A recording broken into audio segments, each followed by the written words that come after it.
할렐루야. 네, 사랑합니다. 주님께서 변함없이 오늘도 우리와 함께 하십니다. 오늘도 우리의 예배를 받으십니다. 우리가 참 행복하고 즐거울 때 주님이 나와 함께 하시는구나 이런 생각이 들 때가 있는데요. 사실은 주님은 언제나 함께 하십니다. 우리가 힘들 때도 그땐 더 우리와 함께 하시죠. 요즘 전 세계적으로 고난의 때를 저희가 살고 있는데요. 영원하신 하나님께서 변함없이 지금 우리의 그 옆에서 우리와 함께 손잡아 일으켜 주시고 세워 주시고 견딜 수 있게 힘을 주시는 줄 믿습니다. 오늘 우리가 예수 늘 함께 하시네 우리 찬양하면서 주님이 지금 여기 함께 계심을 함께 느끼시는 시간이 되기를 바랍니다.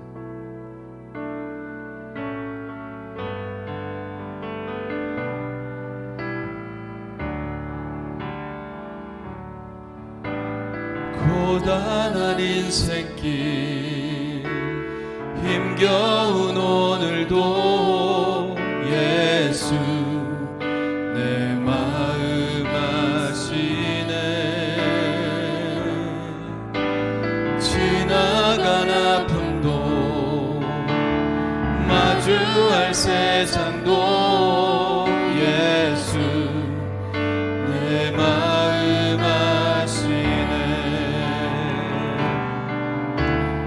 하루를 살아도 기쁨으로 가리.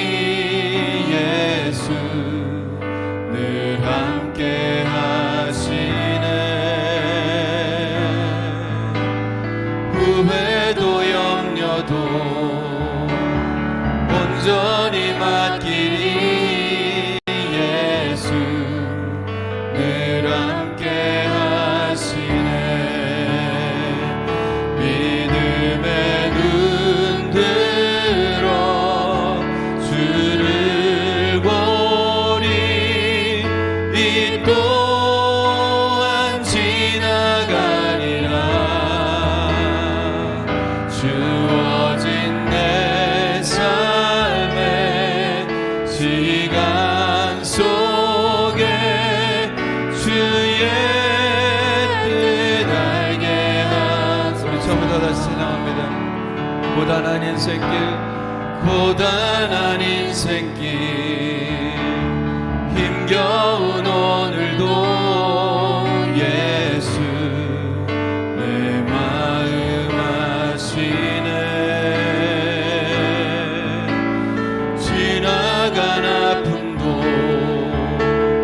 마주할 세상도 예수 내 마음 아시네. 하루를 살아도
손 높이 들고 믿음의 눈 들어 믿음의 눈 들어 주를 보리 이 또한 지나가리라 주어진 내 삶의 시간 속에 주의 뜻 알게 하 주어진 내 삶에 주어진 내 삶의 시간 속에 주의 뜻 알게 하소서. 아멘. 우리의 뜻과 의지와 상관없이 우리에게 주어지는 삶이 있죠. 그 삶을 우리가 헤아릴 수 없지만 분명히 주님의 뜻을 알 수 있도록 우리에게 깨달음을 주실 줄 믿습니다. 아멘.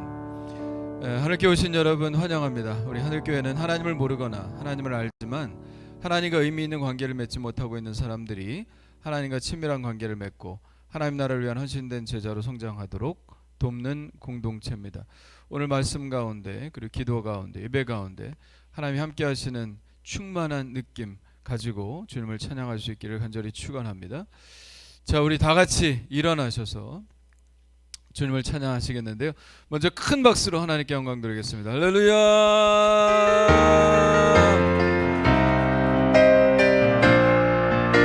주의 영광 이곳에 가득해. 주님 우리 예배를 받아 주시옵소서. 주의 영광 이곳에 가득해. 우린 손에 주님과 함께 찬양하며 우리는 전진하리. 모든 열방 주 볼 때까지 내는 주의 영광을 보내. 내는 주의 영광을 보내. 우리 가운데 계신 주님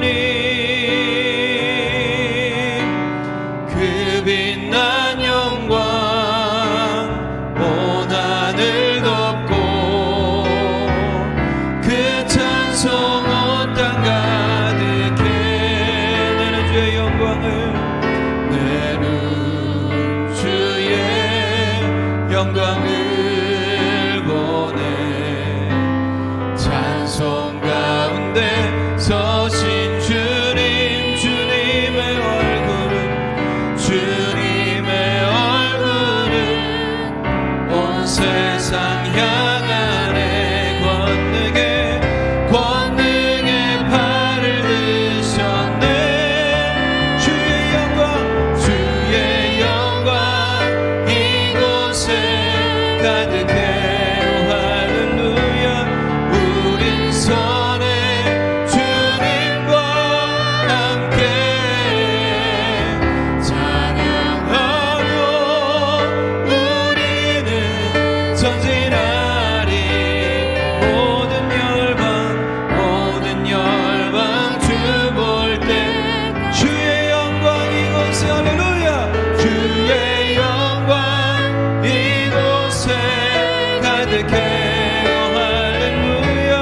우린 손에 주님과 함께 찬양하며 우리는 전진하리. 모든 열방 주 볼 때까지. 모든 열방 주 볼 때까지. 모든 열방 주 볼 때까지. 할렐루야. 우리 하나님 영광 받아 주시옵소서. 우리 시간 합심하여 기도하겠습니다. 오늘 드리는 이 예배가 하나님께 드리는 최상 예배가 되게 하여 주시옵소서. 하나님 오늘 말씀에 기름 부어 주시고 그 말씀이 바로 나를 향한 말씀으로 들려지게 하여 주시옵소서. 오늘 예배 가운데 주님 인격적으로 만나고 아버지 하나님이여 우리에게 있는 모든 질병들, 아버지 이 땅에 있는 모든 질병들, 마음의 아픔들 다 치유되고 우리의 삶 회복시켜 주시옵소서.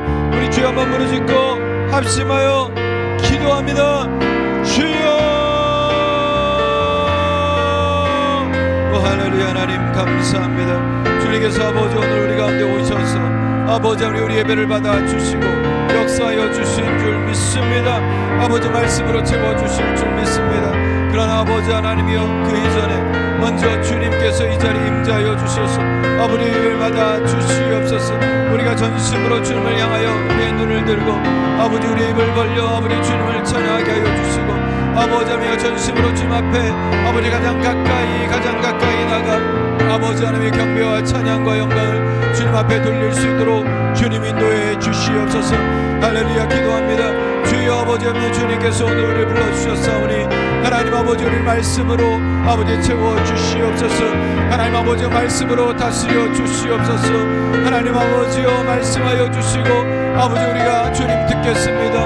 하나님 아버지여 주님께서 주시는 그 은혜와 찬양 가운데 행할 수 있도록 하나님 충만케 하여 주시기를 간절히 원합니다. 하나님 아버지여 주의 아버지 하며 그 말씀이 권능으로 임할 때에 아버지 우리의 아버지의 몸과 마음이 치유되고 이 땅의 모든 질병들이 치유되고 아버지 물러가고 하나님의 권능의 보좌가 아버지 하며 이 땅에 하나님 아버지 가운데 임하게 하여 주시옵소서. 그래서 아버지 하나님의 놀라운 영광만 바라보며 찬양하며 아버지 거룩해지는 놀라운 역사가 우리 가운데 일어나게 하여 주시옵소서. 아버지 오 주님 감사합니다. 주님께서 우리 가운데 역사하시고 말씀하여 주시고 오늘도 기적을 베풀어 주시고 아버지 하나님 우리의 속에 있는 모든 마음들을 불러일으키시기를 원합니다. 하나님을 향한 열정과 또 사랑과 우리의 간절한 바람들을 일으켜 주시기를 원하며 그것이 오늘 고백되어질 때 하나님을 아버지여 하나님께서 보좌를 움직이시는 놀라운 은혜와 기적들을 베풀어 주실 줄 믿사오니 오늘 아버지 하며 주님과 함께 역사를 이루는 귀한 예배가 되게 하여 주시옵소서. 주여 자리에 앉으시고요 함께 기도하겠습니다. 하나님 오늘 제가 이 자리에서 기도드릴 수 있도록 인도해 주셔서 감사합니다. 요즘 코로나19가 전 세계적으로 빠르게 번지고 있습니다. 뉴스에서는 매일 확진자와 사망자의 수가 늘어나고 있다고 합니다. 저나 제 주변 사람들이 코로나로 인해 힘들고 고통당할까 두렵고 너무나 걱정됩니다. 하나님 코로나19를 물리쳐 주세요. 잠잠하게 해주세요.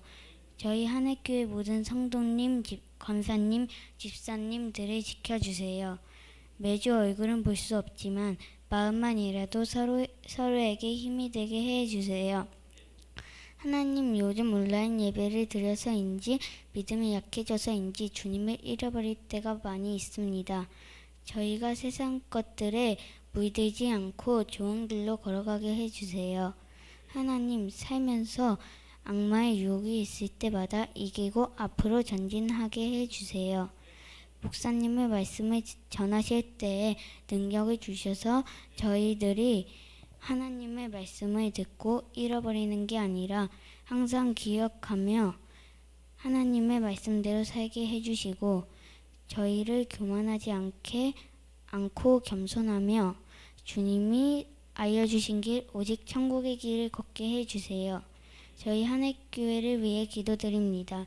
저희 한해교회에서 코로나 확진자가 없게 해주시고 모든 성도님들과 함께 부활하신 예수님을 이웃에게 전하며 살아가게 해주세요. 감사와 사랑을 전하며 살아가게 해주세요. 항상 기도하며 살아가게 해주세요. 예수님의 이름으로 기도합니다. 아멘. 전능사 천지를 만드신 하나님 아버지를 내가 믿사오며 그 외아들 예수 그리스도를 믿사오니 이는 성령으로 잉태하사 동정녀 마리에게 나시고 본디오 빌라도에게 고난을 받으사 십자가에 못 박혀 죽으시고 장사한 지 4일 만에 죽은 자 가운데서 다시 살아나시며 하늘에 오르사 전능하신 하나님 우편에 앉아 계시다가 저리로서 선지와 죽은 자를 심판하러 오시니라. 거룩한 공의와 성도가 서로 고통하는 것과 죄를 사여 주시는 것과 몸이 다시 사는 것과 영원히 사는 것을 믿사옵나이다. 아멘.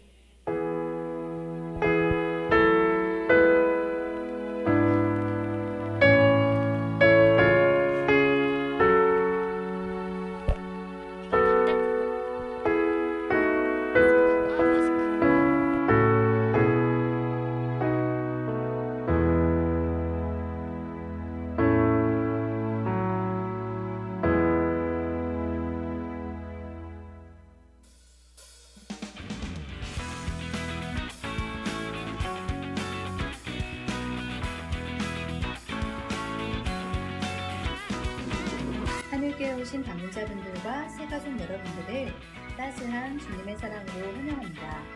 4월 5일 사순절 제6주 고난주일 교회 소식입니다.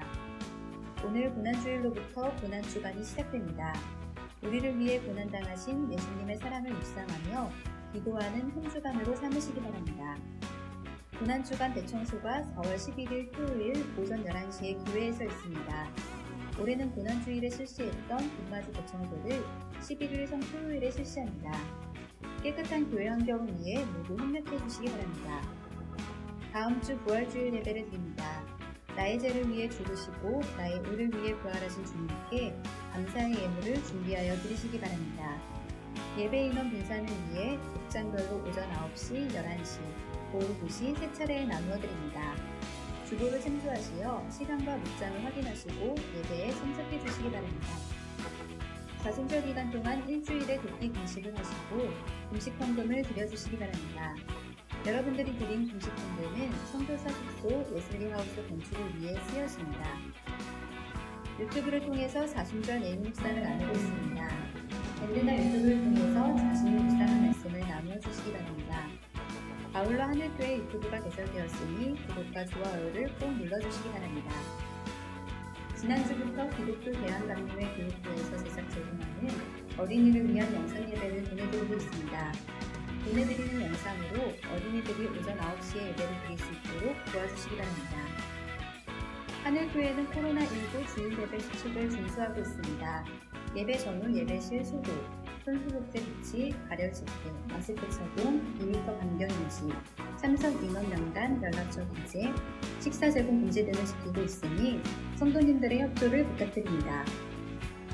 주보에 주요 일정이 나와 있으니 확인하시어 기도를 준비하는 하늘교회 성도님들 되시기 바랍니다. 이상으로 교회 소식을 마쳤습니다. 고난주간을 맞아 한 주간도 주민의 고난에 동참하며 경건 생활에 더욱 힘쓰시기 바랍니다. 감사합니다. 할렐루야. 자, 우리 암송부터 한번 해보겠습니다. 지난주 암송 한번 해볼까요? 자, 읽어보겠습니다. 시작. 너희는 이 세대를 본받지 말고 오직 마음을 새롭게 함으로 변화를 받아 하나님의 선하시고 기뻐하시고 온전하신 뜻이 무엇인지 분별하도록 하라. 로마서 12장 2절 말씀. 아멘. 자, 가로놓기 한번 해보겠습니다. 너희는 이 세대를, 시작. 너희는 이 세대를 본받지 말고 오직 마음을 새롭게 함으로 변화를 받아 하나님의 선하시고 기뻐하시고 온전하신 뜻이 무엇인지 분별하도록 하라. 로마서 12장 2절 말씀. 아멘. 자, 이제 안 보고 너희는 이 세대를 본받지 말고, 시작.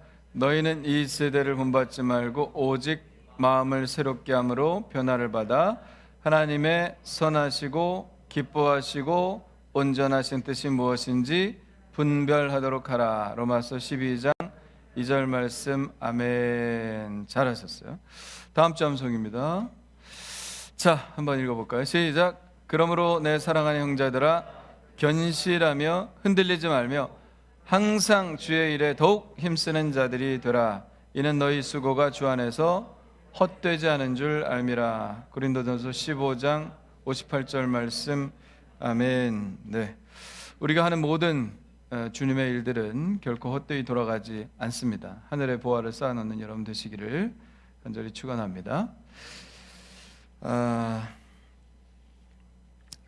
자, 다음 오늘 고난주일이고요.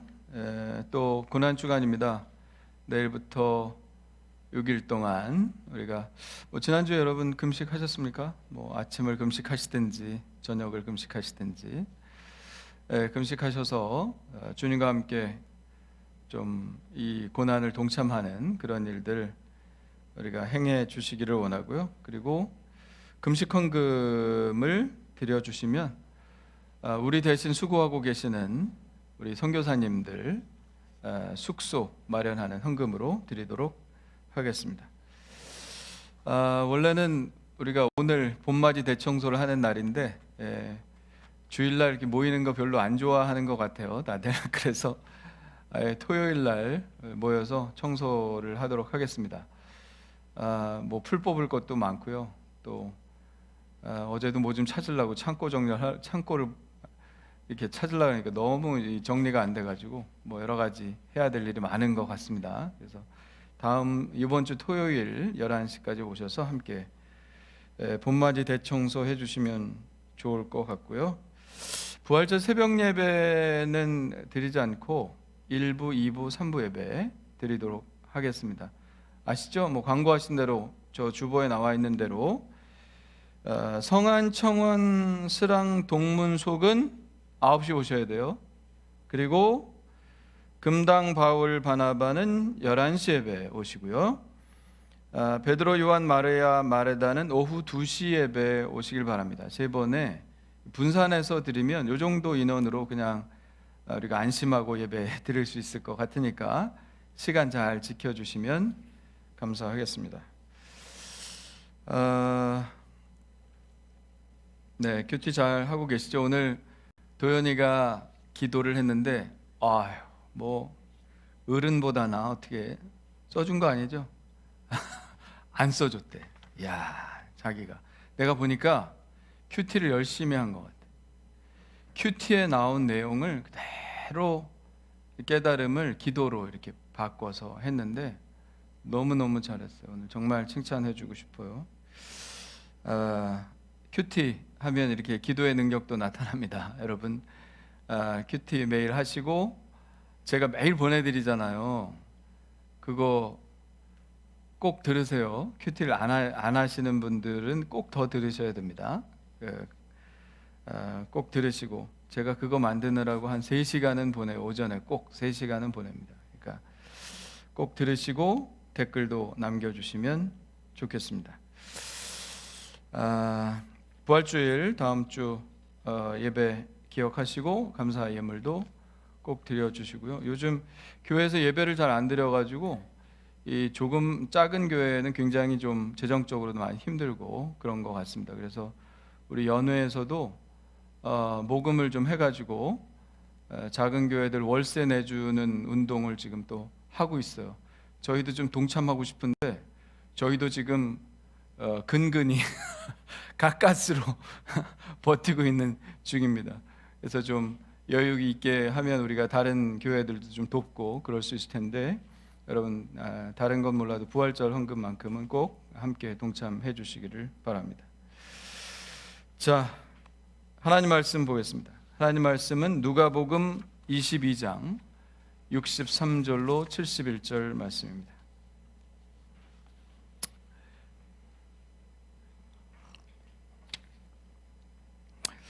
지난주에 참 장례에 있었던 건 아시죠? 박진환 권사님, 성은아 집사님 아버님이 돌아가셔서 저희가 대천에서 위로 예배 드리고 왔습니다. 아마 다음 주에 오셔서 인사하실 텐데 모르시는 분들 또 아시고 또 인사 나눠주시기를 바랍니다.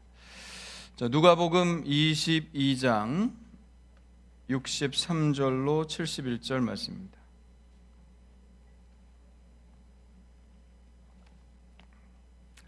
자, 우리 한 절씩 교독하겠습니다. 지키는 사람들이 예수를 희롱하고 때리며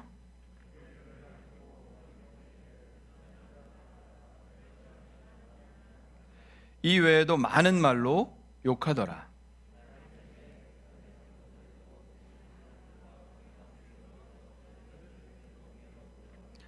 이르되 내가 그리스도이거든 우리에게 말하라. 대답하시되 내가 말할지라도 너희가 믿지 아니할 것이요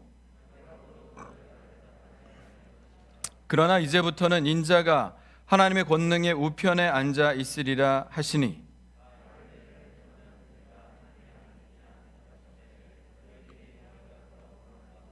다 같이 그들이 이르되 어찌 더 증거를 요구하리요 우리가 친히 그 입에서 들었노라 하더라. 아멘. 고난주일이라 뭐 유머하기가 좀 그렇지만 고난주일에 관계된 유머이기 때문에 제가 한마디 하겠습니다. 천국에서 예수님과 모세가 만났는데 천국에도 이제 바다가 있습니다. 유리바다가 딱 있습니다. 그래서 예수님 모세에게 말했습니다. 모세 자네 지상에 있을 때 홍해를 갈랐지? 여기서 한번 갈라보지 않겠어? 그러면서 천국에 있는 유리바다를 한번 갈라보라고 그랬어요. 모세가 지팡이를 딱 들더니 딱 치니까 쫙 갈라졌어요. 물에 관한 기적이 있죠. 예수님도 물 위를 걸으신 사건이 있잖아요. 그래서 모세도 예수님 보고 예수님도 물 위를 걸으시지 않았습니까? 이 천국의 바다, 이 유리바다 위를 한번 걸어보시죠. 예수님 그 정도는 내가 할 수 있지. 그리고 이제 걸으셨는데 자꾸 빠지는 거예요. 예수님이 물에 빠지시는 거예요. 아니 왜 물 위를 못 걷고 빠지십니까? 그랬더니 발에 구멍이 나서 자꾸 빠진다. 굉장히 슬프죠. 왜 구멍이 나셨을까요? 예수님 발에? 네? 우리를 위해서 못 박히셨기 때문에 발에 구멍이 나서 자꾸 구멍으로 물이 들어와서 빠지신다. 우리를 위해 고난 받으신 고난 주일입니다. 예수님 모든 것들을 다 내려놓으시고 우리를 위해서 십자가에 달려 돌아가신 것 우리가 기억하며 묵상한 한 주간 되시기를 간절히 축원합니다. 예수님이 제자들과 함께 유월절 식사를 하신 후에 겟셋마네 동산으로 이동을 하십니다. 거기서 피 맺힌 절규의 기도를 드리시죠. 그리고 나자 가룟 유다가 무리를 이끌고 예수님을 찾아옵니다. 그리고 어떻게 하죠? 키스를 하죠. 유다의 키스, 입맞춤을 시작으로 대제사장의 군인들이 와서 예수님을 체포했고 제자들이 약간의 저항을 했죠. 칼을 들어서 막 저항을 했는데 결국 제자들이 다 도망가고 흩어지고 예수님 무력하게 잡혀서 대제사장의 뜰로 끌려 들어갑니다. 거기서 펼쳐진 이야기가 오늘 이야기입니다. 이제 다음 날 내일이면 공회가 열릴 거예요. 예수님 일종의 재판 같은 걸 받는 것이죠. 그때까지 밤새 사람들이 예수님을 묶어놓고 거기서 지키는 겁니다. 근데 그냥 지키는 게 아니라 63절부터 보면 그 안에서 어떤 일이 벌어지는지를 보여줍니다. 지키는 사람들이 어떻게 했다고요? 예수님을 희롱했다. 그리고 때렸습니다. 눈을 가려놓고요 때리면서 누가 때렸는지 한번 맞춰봐라. 너가 선지자라고 했는데 선지자면 누가 때렸는지 맞출 수 있을 거 아니야? 돌아가면서 예수님을 때리면서 너 선지자 노릇하라. 누가 때렸는지 맞춰봐라. 이렇게 희롱을 했습니다. 그리고 수많은 거친 욕설들을 내뱉었죠. 저는 이 장면을 보면 옛날 제가 데모하다 잡혔던 기억이 이 장면이 꼭 생각이 납니다. 대학교 2학년 때 뭐 그때는 데모 다 했습니다. 제가 뭐 특별히 데모를 많이 하는 사람은 아니었고요.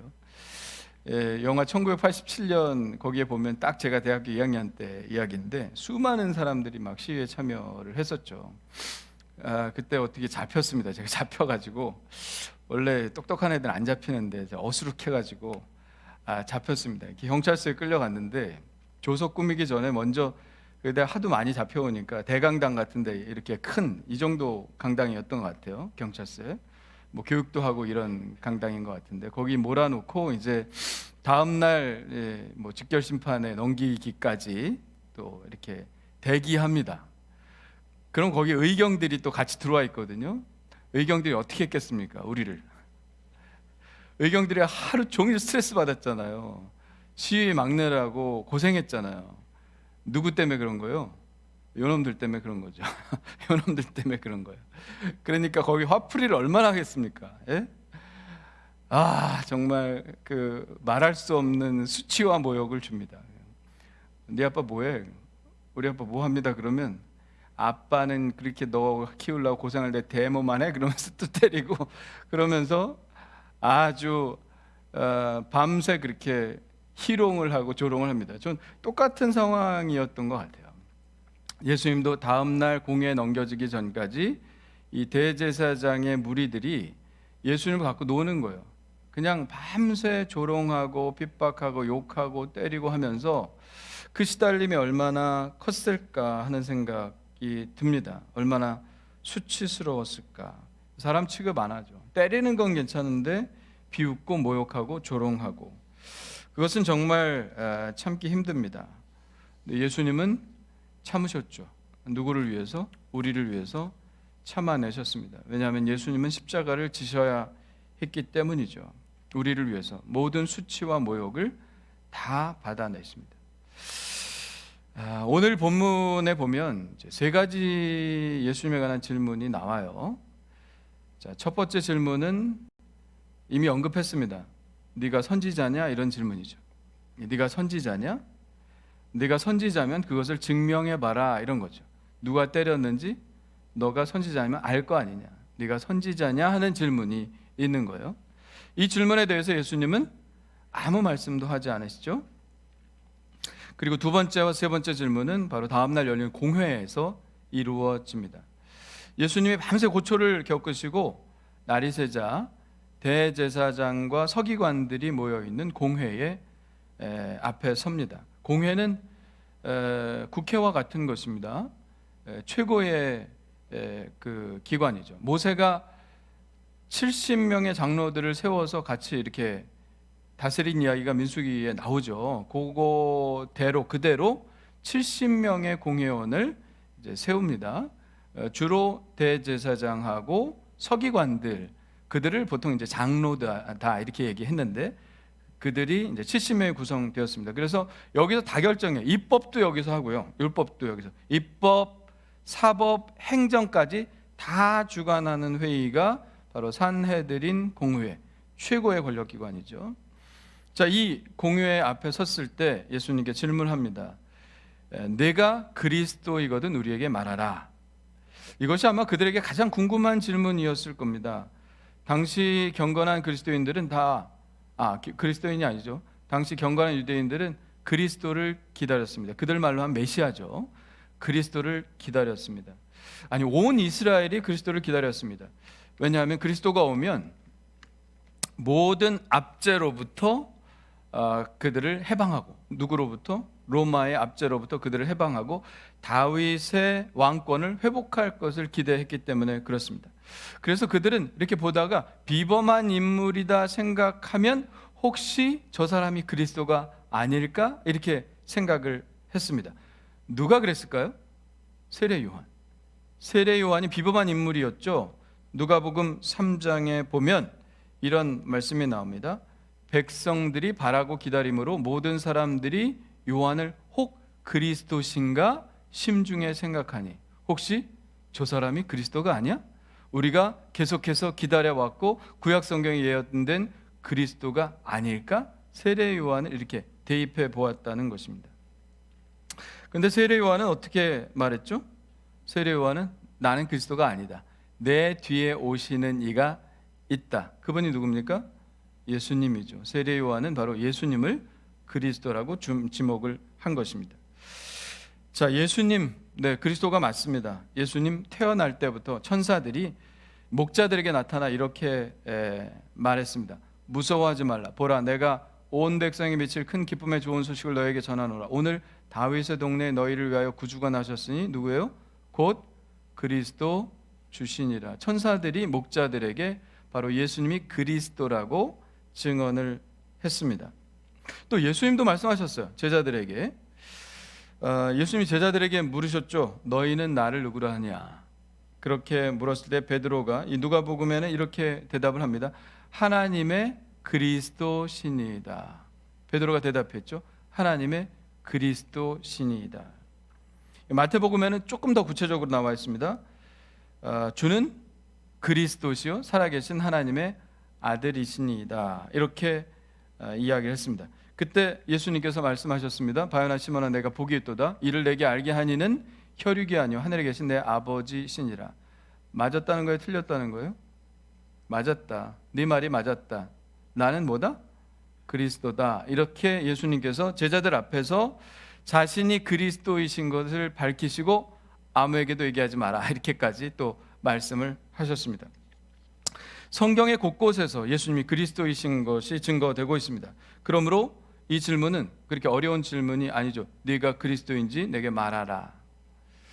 천사들이 증언했고 목자들도 알았고 예수님의 기적을 선물 받은 수많은 병자들도 예수님은 그리스도라고 고백을 했습니다. 또 예수님이 8일 만에 할례를 받으러 가셨을 때 안나와 시므온도 예수님을 그리스도로 고백을 했습니다. 베드로도 예수님도 그렇게 말씀하셨습니다.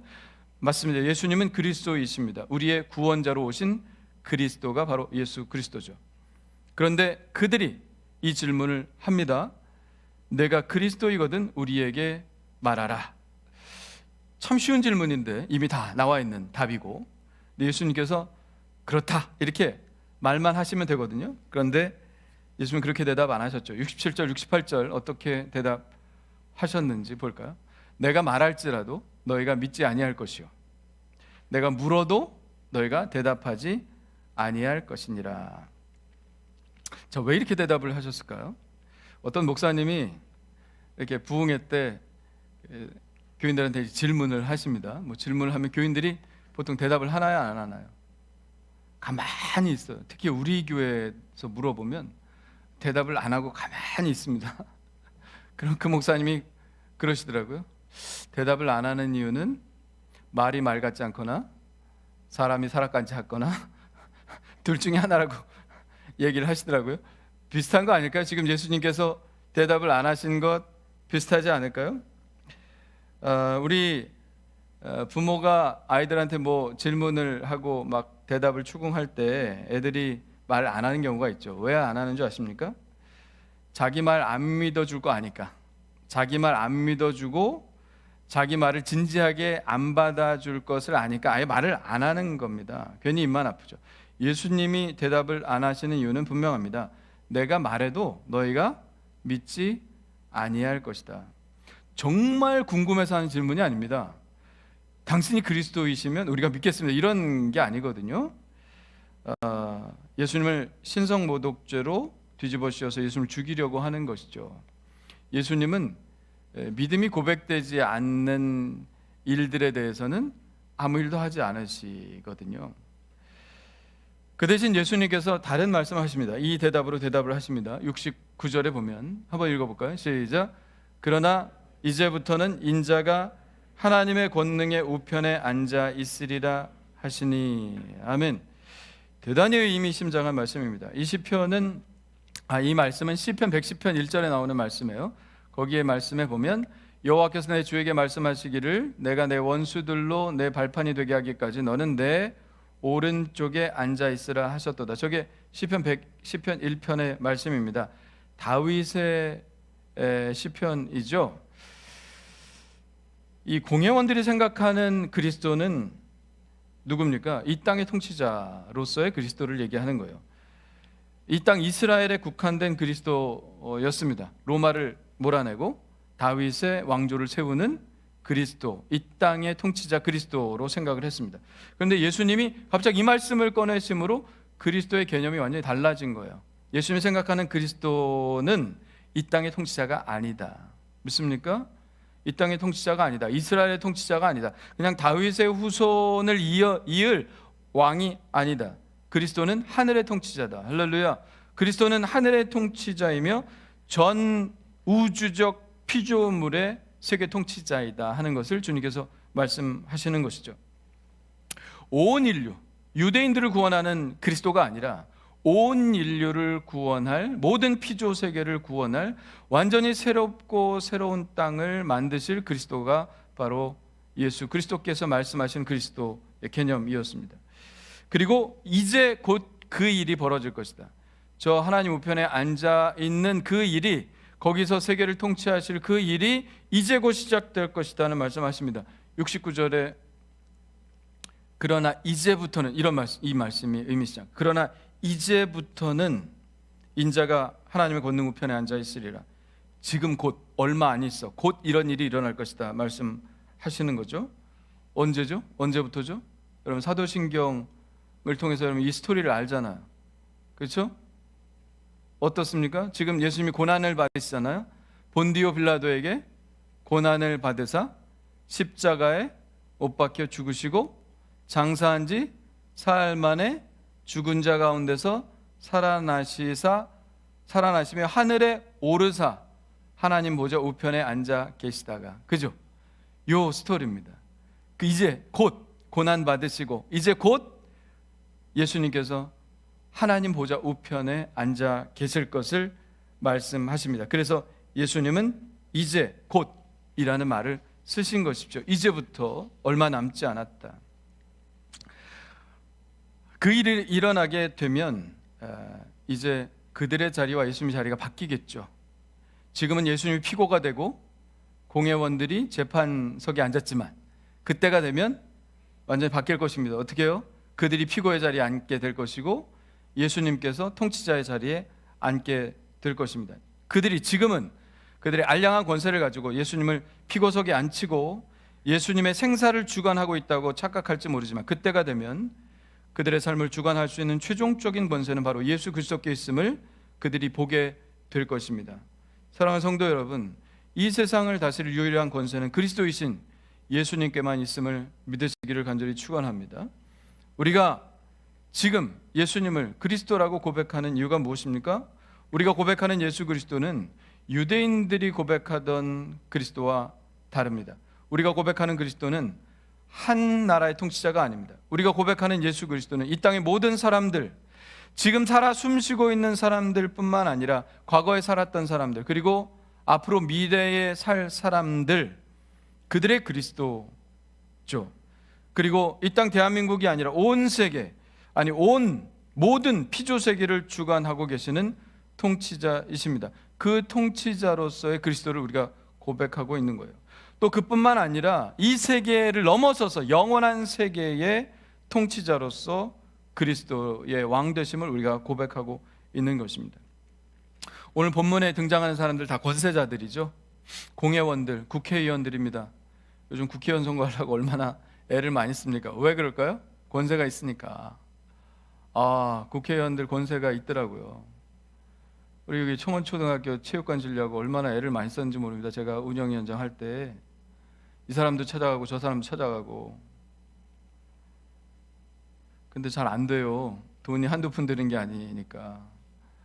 근데 국회의원 딱 만나니까요, 바로 되더라고요. 그래서 세다 이런 생각이 들었습니다. 왜 국회의원 되려고 합니까? 권세가 있기 때문에 되려고 합니다. 이 공회원들 권세 있는 사람들입니다. 내일 큐티 말씀에 등장하는 또 한 사람이 나와요. 누굽니까? 빌라도, 로마 총독 빌라도도 권세자입니다. 또 그 다음날 나오는 권세자가 또 나와요. 누굽니까? 헤롯, 유대 땅을 다스리는 왕 헤롯이 나옵니다. 다 세상 권세자들이 차례차례 나와서 예수님을 신문하고 그들의 권세를 과시합니다. 사람을 죽일 수도 있고 살릴 수도 있는 이 권세를 가지고 위세를 떱니다. 이 모습을 보고 계시는 진짜 통치자 그리스도 예수님께서 어떤 생각을 하실까요? 그 권세자들, 이 세상의 권세자들 앞에서 피고로 앉아 계시는 그 주님이 이제 곧 하나님 보좌 우편에 앉으실 그분이 그들의 재판장에 앉으신 것을 보고 예수님 어떤 마음을 가지실까요? 저는 웃으실 것 같습니다. 시편 2편 말씀이 그 예수님의 마음을 대변하는 것 같아요. 자, 시편 2편 1절에 이렇게 되어 있습니다. 어찌하여 이방 나라들이 분노하며 민족들이 헛된 일을 꾸미는가? 세상의 군왕들이 나서며 관원들이 서로 꾀하며 여호와와 그 기름 부음 받은 자를 대적하며. 기름 부음 받은 자가 무슨 뜻이에요? 저게 메시아죠. 저게 그리스도입니다.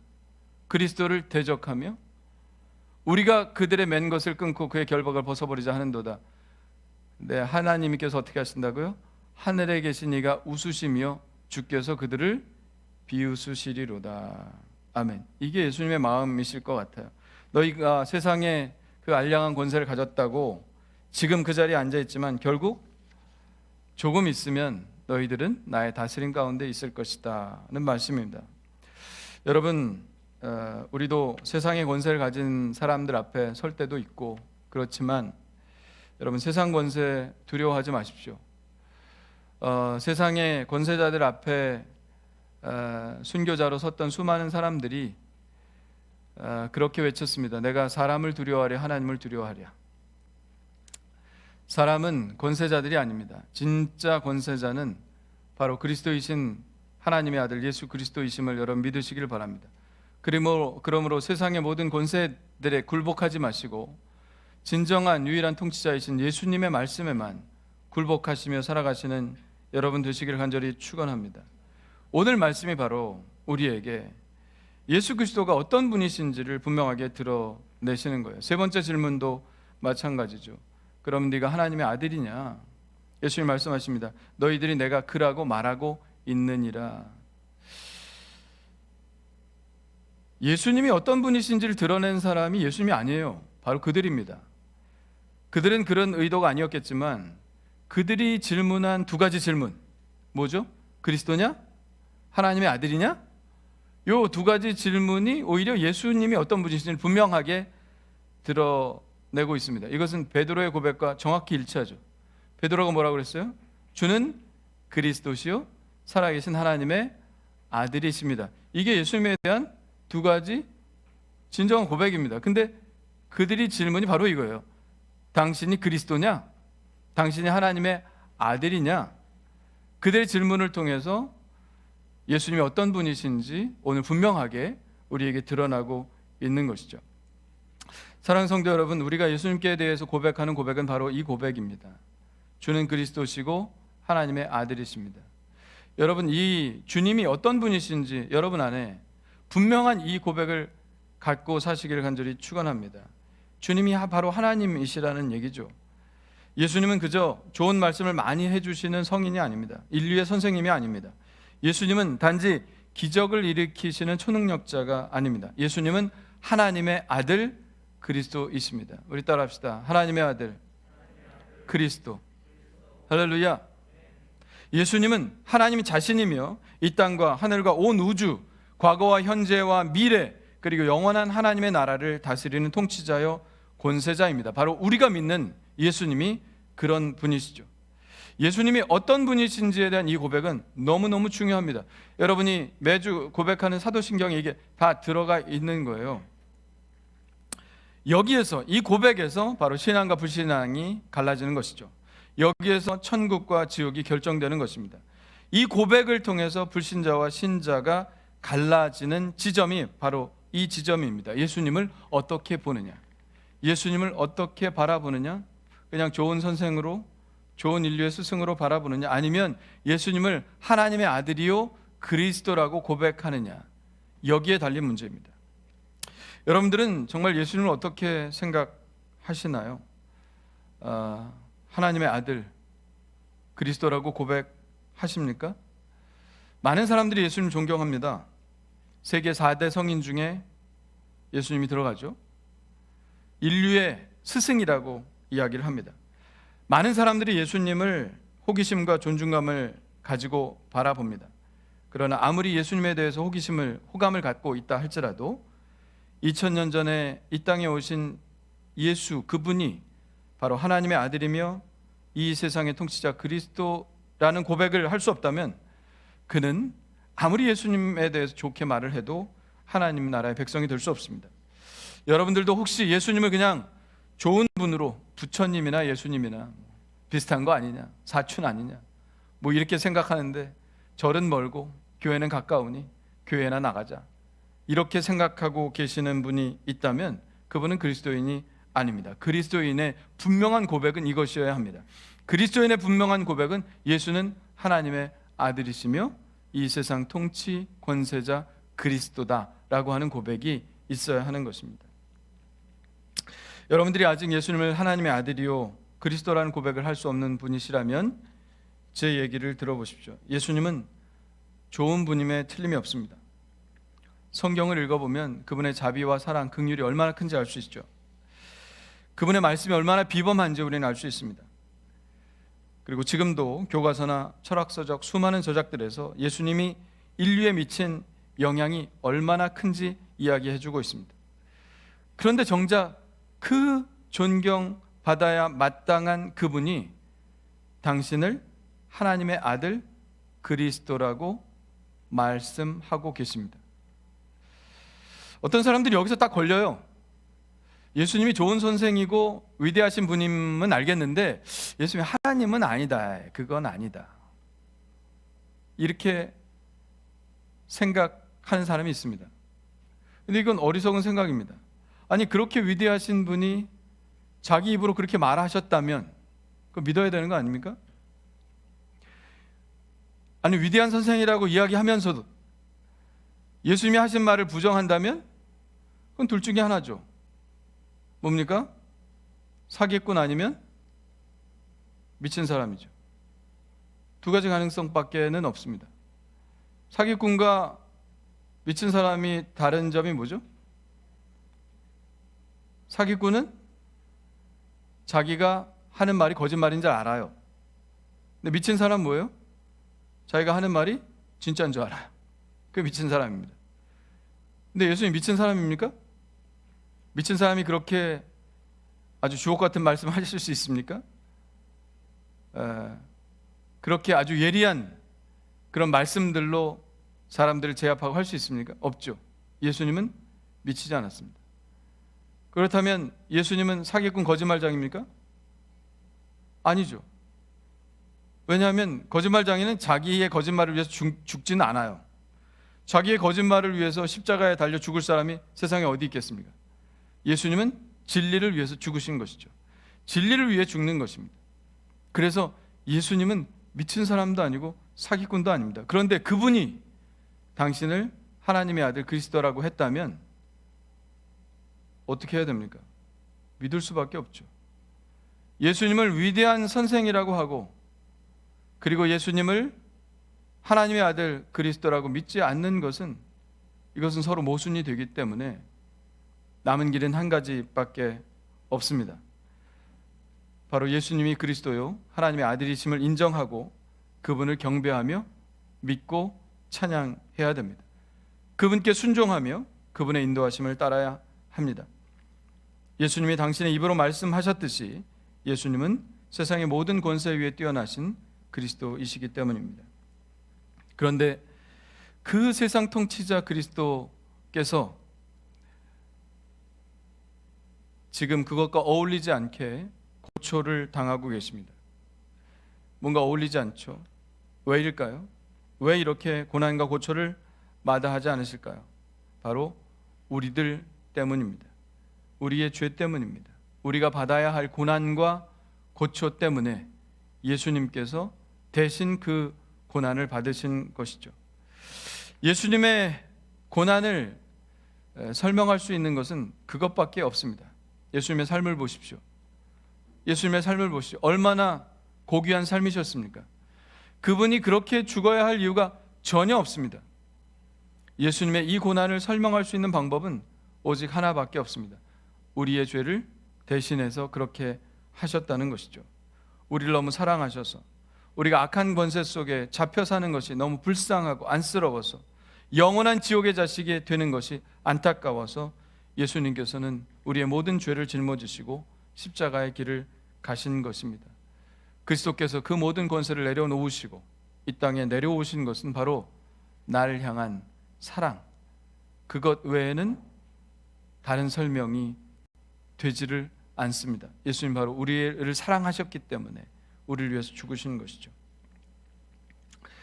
맥스 루케이도라고 하는 기독교의 굉장히 위대한 작가죠. 이분이 예수가 선택한 십자가라고 하는 책을 썼는데 그 중에 한 부분을 제가 읽어드리겠습니다.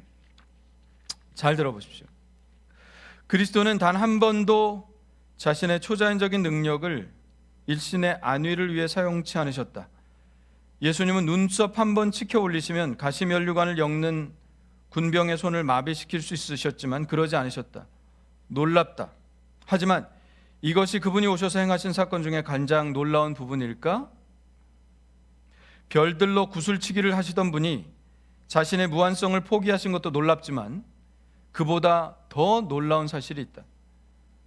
성육신의 가장 멋있는 부분을 알고 싶은가? 예수님과 가장 가깝다는 친구들이 그분을 배반하고 달아날 때도 그분이 끝까지 침착함을 잃지 않으셨다는 사실, 그것도 아니다. 아담 이후의 모든 남녀 죄인들의 온갖 죄를 대신 뒤집어 쓰시면서도 주님은 자기 변호를 거부하셨다. 그러나 그것도 우리가 가장 놀랄 만한 사실이 아니다.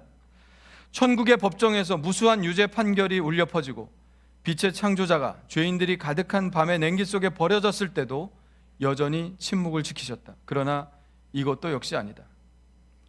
예수님은 어두운 무덤에서 사흘을 보내신 후 환한 웃음으로 부활의 아침 햇살 속으로 당당히 걸어 나오시면서 초라한 루시퍼에게 그것이 제일 센 주먹이더냐? 라고 물으셨다. 그러나 심지어 그 부분도 아니다. 그러한 것들도 멋있다. 말할 수 없이 멋있다. 그러나 천국의 면류관을 버리시고 가시 면류관을 쓰신 그분의 가장 멋있는 부분이 무엇인지 알고 싶은가? 그것은 바로 당신을 위해 그렇게 하셨다는 사실이다. 바로 당신을 위해. 예수님이 가장 멋진 부분은 바로 그것이죠. 영화 같은 데서 보면 그런 장면이 가끔 나오지 않습니까? 자기의 자식이 뭔가 잘못을 했는데 부모가 그 자식을 위해서 무릎을 꿇고 비는 장면들, 이런 거 가끔 나오면서 가슴이 많이 아프지 않습니까? 부모가 무슨 죄가 있어요? 뭐 때문에 이렇게 하시죠?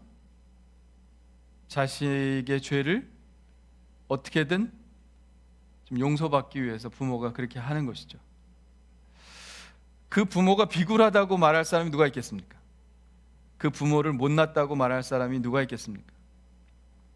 우리는 그런 부모를 볼 때 진짜 부모다 하지 않겠습니까?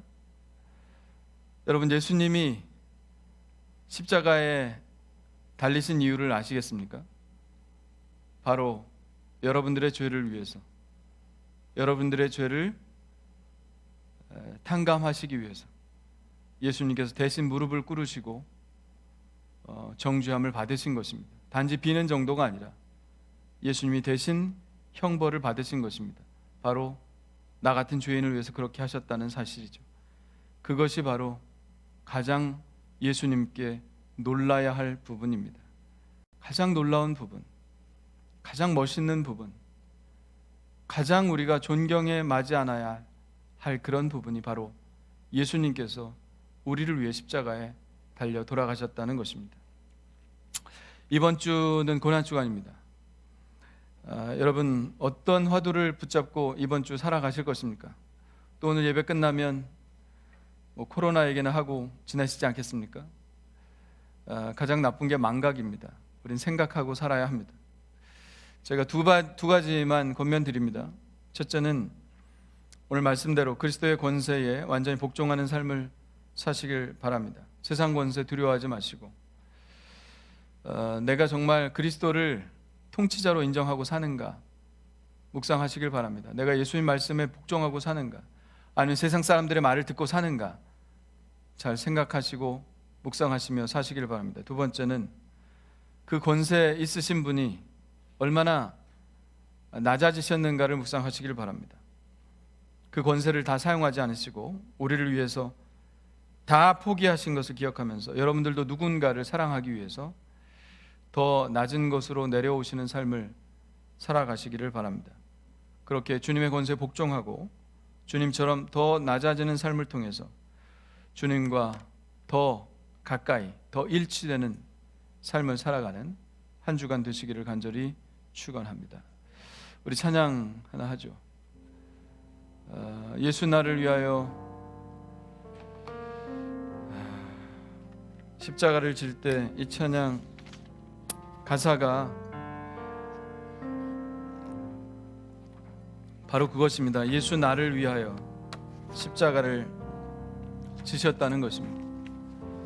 우리 144장 우리 찬양하면서 예물 드리시고 우리 함께 기도하시겠는데, 주님의 권세에 복종하는 삶을 살게 해 주옵소서. 우리도 예수님처럼 우리가 쓸 수 있는 권세를 포기하고 사랑하기 위해서 더 낮아지는 삶을 살아갈 수 있도록 도와주시옵소서. 그리고 아직도 예수님을 그리스도라고 하나님의 아들이라고 고백하지 못하시는 분들은 하나님 예수를 그렇게 받아들일 수 있는 믿음을 제게 허락하여 주옵소서. 이 믿음의 선물을 제게 주옵소서 라고 우리 함께 기도하겠습니다.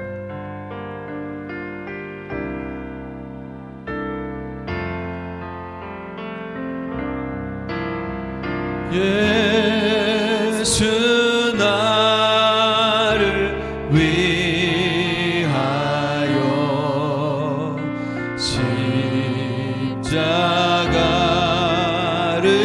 질 때 세상 죄를 지시고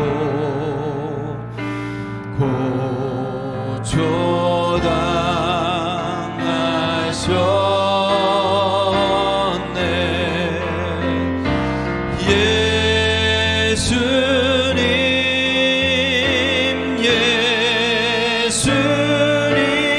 예수님 나의 죄 위하여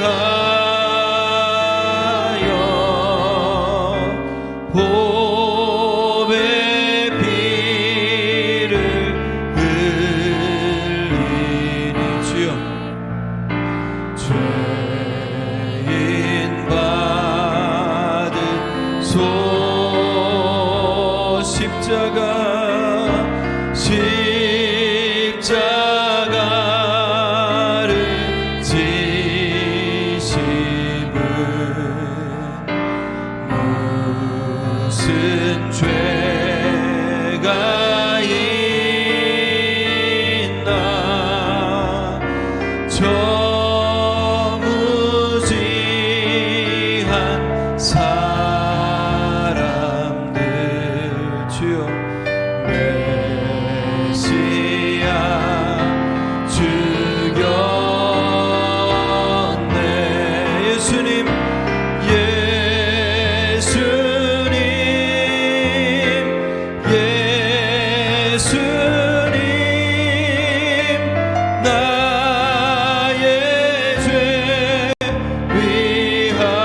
믿고 말씀 생각하며 기도합니다.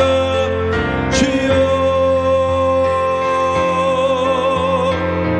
하나님 아버지요, 하나님 아버지요, 나와 같은 죄인을 위하여 십자가에 달려 돌아가신 것, 그것은 바로 아버지며 그리스도께서 그 권세를 가지신 분께서 하실 일이 아니었습니다.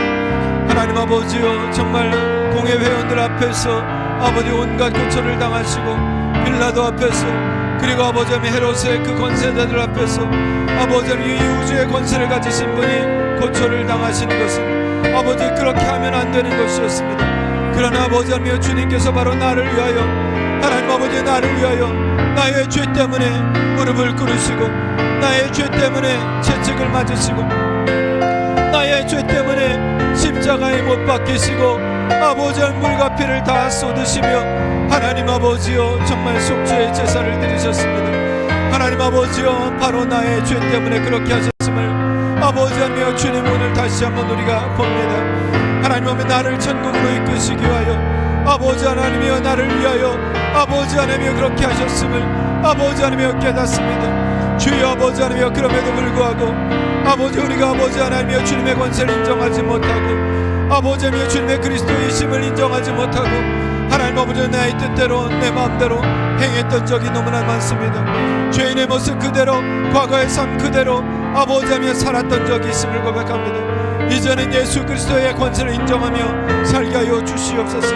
아버지 하나님이여 주님의 아버지 하나님 그 사랑을 받은 나 아버지 나도 아버지 하나님이여 주님처럼 아버지 나에게 있는 모든 알량한 권세 아버지 하나님 나의 아버지 하나님의 유익과 하나님 아버지 나의 권리를 포기하고 하나님 아버지여 사랑하기 위하여 하나님 아버지여 더 낮은 자리로 내려가는 죄가 될 수 있도록 도와주시옵소서.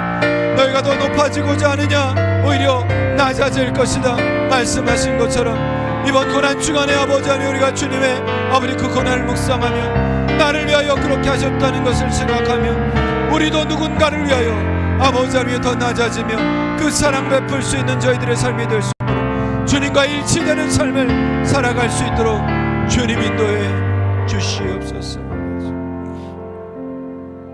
하나님 감사합니다. 세상의 큰 권세자이신 하나님의 아들 그리스도께서 나를 위하여 이 땅에 오셨고 나를 위하여 무릎을 꿇으셨고 나를 위하여 수치와 모욕을 당하시고 조롱을 당하셨습니다. 나를 위하여 그 수많은 폭력을 견뎌내셨습니다. 나를 위하여 십자가를 지시고 못에 박히시고 물과 피를 다 쏟아 아버지 하나님이여 인간의 죽음을 경험하셨습니다. 세상의 권세자이신 그리스도께서 그렇게 하실 이유가 전혀 없었는데 바로 나를 사랑하신다는 그 단 한 가지 이유로 그렇게 하셨습니다. 이번 고난 주간에 주님이 어떤 분이신지 어떤 분이셨는지 또 지금 어떤 분이신지 그리고 그분께서 왜 그렇게 하셨는지 깨닫게 됩니다. 주여 우리가 주님이 하신 일에 대해서 늘 무감각하게 지나간 것이 아닙니까? 오늘 우리가 더 깊게 느끼기를 원합니다.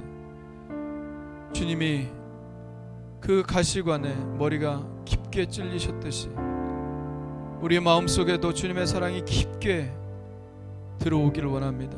더 깊이 들어오기를 원합니다. 주님의 아픔을 느끼기를 원하며 주님의 그 마음을 느끼기를 원하며 주님의 그 사랑을 더 깊이 느끼기를 원합니다. 오 주여 주님의 그 사랑과 자비와 고난을 깊게 느끼는 한 주간이 되게 도와주시고 주님과 일치되는 삶을 내 평생을 통해 살아갈 수 있도록 인도해 주시옵소서. 나를 위해 십자가에 달려 돌아가신 주님께 감사와 찬양을 드리며 예배하였습니다. 또한 작은 것이지만 예물을 드립니다. 아버지 주님의 사역에 동참했던 오병여의 어린아이처럼 우리도 주님의 남은 고난을 우리의 삶에 채우게 도와주시고 우리의 예물도 그 삶의 일부분이오니 우리의 피와 땀 우리의 수고를 받아 주옵소서. 우리의 사랑을 받아 주옵소서. 간절한 바람을 가지고 드린 손길이 있습니다. 소원 예물이 있습니다. 들어주시고 응답하시고 채워주시옵소서. 우리의 모든 것을 다 내어주신 예수 그리스도의 이름으로 감사하며 기도하옵나이다. 아멘. 우리 다 같이 일어나셔서 주만 바라볼지라 찬양 올리시겠습니다.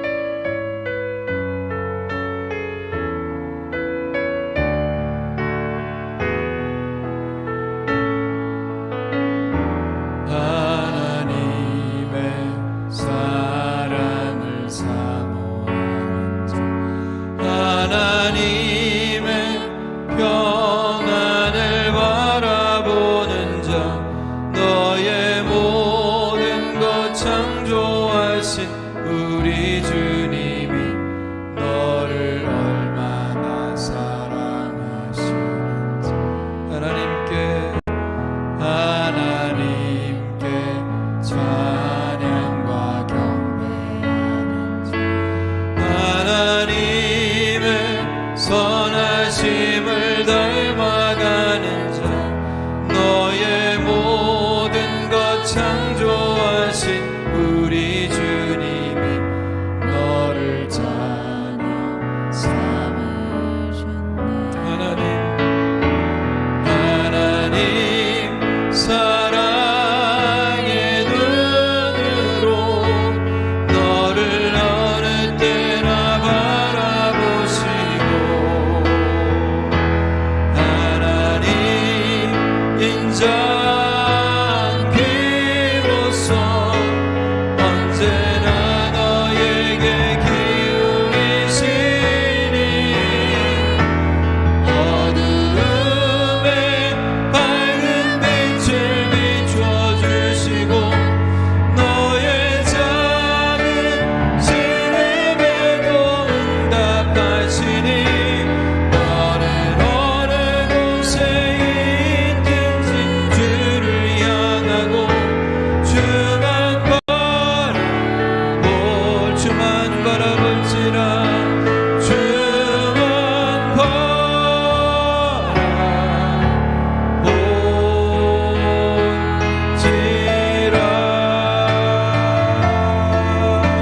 할렐루야. 우리 하나님께 영광이 받습니다. 할렐루야.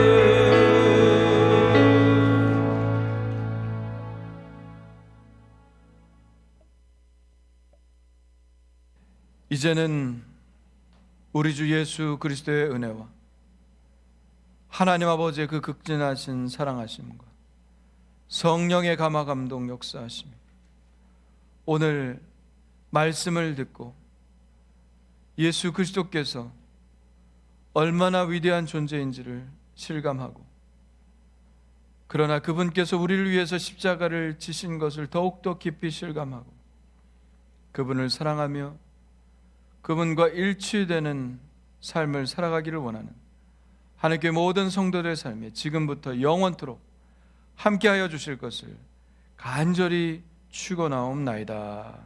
아멘.